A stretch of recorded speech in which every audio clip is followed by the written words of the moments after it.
하나님이 이스라엘에게 복음을 주셨습니다. 이스라엘은 복음을 받지 않았습니다. 그들이 원하는 것은 다른 것이었습니다. 하나님이 원하는 것이 아니었습니다. 하나님이 원하는 것에는 관심이 없었습니다. 그러면 모든 것이 문제가 되고 저주가 되는 것입니다. 그래서 결국 네피림의 심부름을 하게 되는 것이죠. 하나님이 원하는 것, 그것을 붙잡지 않은 것입니다. 또 하나님이 원하는 것이 뭔지 잘 몰랐던 거지요. 이스라엘은 우리나라가 세계를 살리고 세계를 정복해야 된다. 이렇게 이제 생각한 겁니다. 이것이 이제 그들의 사상이죠. 그래서 늘 전쟁을 당할 수밖에 없습니다. 그들은 메시아를 기다리고 있었습니다. 잘못된 메시아관을 가지고 있었죠. 전 세계를 정복할 메시아, 모든 원수를 꺾고 우리를 인도할 메시아를 기다린 겁니다. 그런데 기다리던 메시아가 오셨는데 자기들과 전혀 안 맞는 거지요. 그래서 십자가에 죽인 겁니다. 그 이후에 약 2000년 동안 그들은 저주를 받았습니다. 이스라엘은 복음을 받았기에 가장 복된 나라입니다. 그런데 교만할 이유가 없어요. 근데 교만할 이유가 아닌데 그들은 교만해진 것이죠. 마음속에 있는 그 중심이 하나님과 전혀 안 맞은 겁니다. 또 우리는 많은 소리를 듣게 됩니다. 세상의 소리, 사람의 소리 많이 듣습니다. 거기에 빠지면 같이 어려움 당하는 것이고요. 우리는 하나님의 음성을 듣는 것입니다. 그 속에서 하나님의 음성을 우리가 듣는 거란 말이죠. 하나님의 음성을 들으면 달라지는 거죠. 그 하나님의 음성을 가지고 24 하는 겁니다. 이제 목숨을 걸 가치를 본 것입니다. 그러면 25 하나님 나라라는 그 목숨을 걸 응답을 받게 되는 겁니다. 그러면 영혼이라는 작품을 나오게 되지요. 나 중심이냐? 정말 하나님이 원하시는 그 하나님 중심이냐? 여기에 따라서 모든 것은 달라지게 됩니다. 내가 주인이 되고 내가 내 중심이 될 때, 내 중심으로 살아갈 때는 네피림의 영향을 받게 되고요. 네피림의 그 능력에 의해서 이제는 바벨탑도 쌓아 올리게 됩니다. 하나님 안 믿을수록 우리 자신이 강해집니다. 우리 자신이 강해지면 어떻게 될까요? 심각한 문제가 오는 거죠. 우리는 하나님 중심이 돼야 됩니다. 하나님이 나와 함께 하십니다. 그 하나님의 능력으로 우리는 사는 것입니다. 꼭 기억하시길 바라겠습니다. 흩어진 제자 토요일날 한 메시지에서는 세 가지 장벽에 대해서 말씀을 주셨습니다. 시대의 장벽, 또 시대의 상처를 다 가지고 있는 거죠. 이것을 고쳐져야 제자가 되는 것입니다. 강대국은 정복하지 못하면 죽는다고 생각합니다. 그래서 늘 불안한 거죠. 약소국은 이제 강대국의 노예로 살아갑니다. 이스라엘은 강대국에서 종로로 타게 되는 거죠. 이런 시대의 상처가 다 있는 것입니다. 시대의 상처만 있는 것이 아니라 또 개인의 상처도 있거든요.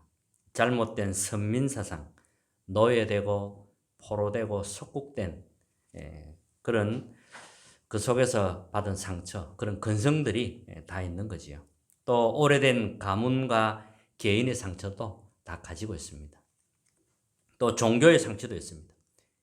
교회의 상처, 우상 숭배하면서 받은 상처, 이런 것들을 다 가지고 있는 거죠. 이 세 가지 장벽은 다른 것으로는 살릴 수 없습니다. 오직 복음으로만 살릴 수가 있는 겁니다. 그래서 우리는 이제 묵상 운동 하는 겁니다. 묵상 운동을 통해서 세계를 살리는 거죠. 7가지, 7단계의 묵상 운동이 있는데, 그게 뭐냐 하면 평안한 시간, 고요한 시간을 가지는 겁니다. 참 평안이 임해야 되거든요. 그래야만 영적인 치유가 되기 때문에 그렇습니다. 예수님이 이건 약속하신 겁니다. 참 평안을 준다고 약속하셨어요. 그래서 매일 고요하고 평안한 시간을 가져야 되고요. 그리고 의미를 찾는 그런 기도, 의미를 찾아야 이제 지속이 되니까요. 그런 기도가 시작돼야 되겠고요. 예배드리는 이 시간도 의미 찾아야 돼요. 노예되고 포로되고 석국되고 유랑민, 흩어진 자, 나그네, 순례자, 남은 자, 이런 많은 단어들이 있습니다. 그것도 중요한 의미들이 있기 때문에 그것을 찾아내야 되죠. 그리고 우리는 집중하는 겁니다. 우리는 하나님께 집중해요. 하나님께 하는 집중입니다. 틀린 것을 붙잡게 되면 이제 집중이 아니라 집착이 되는 거죠. 집착은 이제 문제입니다. 그래서 우리는 하나님을 향한 집중, 이게 되어져야 됩니다. 그리고 이 속에서 이제 하나님의 능력이 나오는 거죠. 정말 집중할 때 하나님의 능력이 나오는 겁니다. 그리고 능력이 나오니까 이제 치유가 되는 거죠. 또 뿐만 아니라 더 다른 세계, 보좌의 능력을 알게 됩니다. 예수님이 이 보좌의 능력만 말씀하고 가셨거든요. 이 보좌의 능력을 말씀하신 거예요. 이렇게 되면 이제 시공간 초월 응답을 받게 되는 겁니다. 이게 묵상 운동, 이게 이제 하나의 기도인데 이 비밀 속으로 들어갈 수 있어야 됩니다. 기도는 모든 것이라는 거예요. 기도 한번 해볼까가 아니라 기도는 모든 것. 여기에 대한 분명한 답을 가지고요. 이 개인 묵상을 시작해야 됩니다. 자, 오늘 본문은 요한복음 5장을 읽었습니다. 1절에 보면 유대인의 명절이 되어 그랬습니다. 오순절, 수장절 이런 거잖아요. 예수님이 예루살렘에 올라가시게 되죠. 명절이니까요. 근데 38년 된 병자가 있었던 겁니다. 근데 이 병자에게는 명절이 소용없는 거예요. 안식일도 소용없는 겁니다. 지금 내가 병자인데 38년이나 된 병을 앓고 있으니까요. 걷지도 못해요. 아무도 이런 사람을 도와줄 사람이 없는 거예요. 이때 예수님이 그 38년 된 병자를 찾아간 겁니다. 아예 근원을 치유해버린 겁니다. 그게 오늘 읽은 본문입니다. 그래서 첫 번째, 초월적인 은혜가 필요합니다. 초월적인 은혜. 우리에게 초월적인 은혜가 필요한 겁니다. 예수님이 38년 병자를 찾아오신 겁니다. 6절에 보니까요. 예수께서 그 누운 것을 보시고 병을 벌써 오래된 줄 아시고 이르시되 내가 낫고자 하느냐 그랬습니다. 7절에 보면 병자가 대답하여 주여 물이 움직일 때에 나를 못에 넣어주는 사람이 없어 내가 가는 동안에 다른 사람이 먼저 내려가나이다. 움직일 수 없으니까 안전병이니까요. 그리고 8절에는 예수께서 이르시되 일어나 내 자리를 들고 걸어가라 하시니 그 사람이 곧 나아서 자리를 들고 걸어가니 이날은 안식일이라 그랬습니다. 초월적인 은혜가 이 38년 된 이 병자에게 임한 것입니다. 이 작은 연못에 들어가면 낫는다는 이게 하나의 미신이죠. 이걸 완전히 깨트린 겁니다. 예수님이 말씀 그 자체로 일어나 걸으라 하니까 바로 딱 회복이 되는 거죠. 아무도 38년 된 병자를 도와줄 수가 없는데 예수님이 이 미신을 깨트리고 회복을 시킨 겁니다. 그리스도께서 인간의 무능력을 깨뜨린 겁니다. 인간이 할 수 없는 그걸 깨뜨린 거란 말이에요. 불가능한 일인데 예수님이 근원으로 불가능을 깨뜨린 겁니다. 이런 초월적인 은혜가 우리에게 있어야 합니다. 자, 두 번째는 초월적인 은혜가 임하니까요, 초월적인 응답이 오는 거지요. 당연한 거 아니겠습니까? 초월적인 은혜가 임하니까 초월적인 응답이 올 수밖에 없는 거죠. 그리스도께서 내게 임하면 흑암이 꺾이는 겁니다. 빛이 내 안에 들어오니까요. 어둠은 도망갈 수밖에 없지요. 그리스도께서 임하면 흑암이 무너지는 겁니다.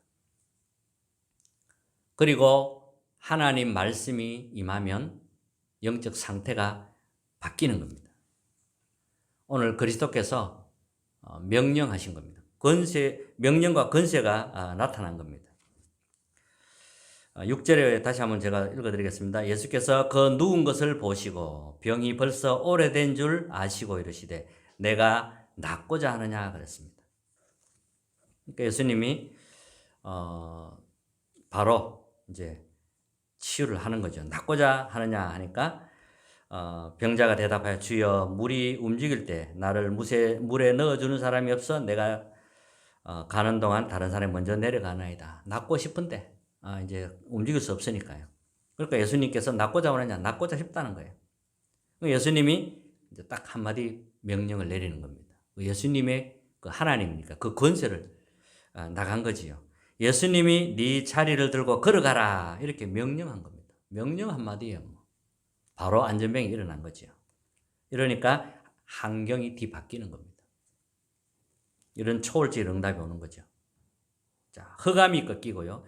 그리스도가 내게 임하니까 흑암이 꺾이고 영적 상태가 바뀌고 그리스도의 명령과 권세가 나타나고요. 그리고 이제 치유가 되는 거죠. 말씀을 들으니까. 그리스도의 말씀을 들으니까 치유가 되는 거죠. 10절에 보면 유대인들이 병 나은 사람에게 이르되 안식일인데 내가 자리를 들고 가는 것이 옳지 아니하니라. 안식일 날 병 고쳤다고. 또 이걸 가지고 시비를 거는 겁니다. 그러니까 이제 안전병이가 대답하되 나를 낫게 한 그가 자리를 들고 걸어가라 하더라 하니. 그들이 묻되 너에게 자리를 들고 걸어가라 한 사람이 누구냐 하되 고침을 받은 사람은 그가 누구인지 알지 못하니 이는 거기 사람이 많음으로 예수께서 이미 피했다 그랬습니다. 하나님 말씀이 우리 영혼 속에 임하면 치유가 되죠. 치유가 저절로 되는 겁니다. 그리스도가 내게 임하고 나의 영적 상태와 영혼 속에 임하는 겁니다. 이러니까요, 이제 드디어 보좌의 능력이 나타나는 겁니다. 17절에 보면 예수께서 그들에게 이르시되 내 아버지께서 이제까지 일하시니 나도 일한다 하시매. 보좌의 능력이잖아요. 이렇게 보좌의 능력이 나타난 거고요. 자, 세 번째는 초월적인 믿음입니다. 그리스도를 만난 것은 초월적인 은혜라고 할 수 있습니다. 그리스도께서 주시는 응답은 초월적인 응답이죠. 그리고 초월적인 믿음이 우리에게 필요합니다. 그래서 흑암이 꺾이는 거니까요.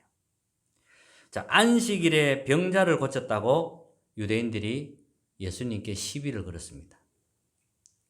아예 예수님을 죽이려고 해요. 18절에 보면요. 유대인들이 이로 말미암아 더욱 예수를 죽이고자 하니 이는 안식일을 범할 뿐만 아니라 하나님을 자기의 친아버지라 하여 자기를 하나님과 동등으로 삼으심이로라.